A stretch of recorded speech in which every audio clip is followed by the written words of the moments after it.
پیارے بھائیوں بہنوں، کوئی دعا رک گئی ہو، کوئی خواہش پوری نہ ہو رہی ہو، یا دل بہت ٹوٹا ہوا ہو، تو قرآن کی وہ دعا پڑھیں جو اللہ نے اپنے نبی حضرت یونس علیہ السلام سے منسوب کی۔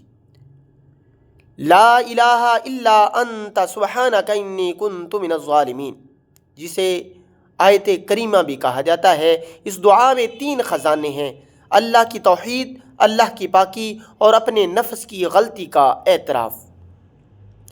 روزانہ 313 مرتبہ یہ دعا پڑھیں۔ یہی عدد بدر میں مسلمانوں کی تعداد تھی۔ اللہ نے اسی تعداد پر نصرت نازل کی تھی۔ یہ وظیفہ دل سے پڑھ لیں تو اللہ وہ دعا قبول کرتا ہے جو انسان نے کبھی زبان سے بھی نہیں مانگی ہوتی۔ تنگی آسان ہو جاتی ہے، قید کھل جاتی ہے، روکے ہوئے کام چل پڑتے ہیں۔ بس یقین، عاجزی اور چند دن کی پابندی بہت ضروری ہے۔ اللہ تبارک و تعالی تمام مسلمانوں کی پریشانیوں کو دور فرمائے۔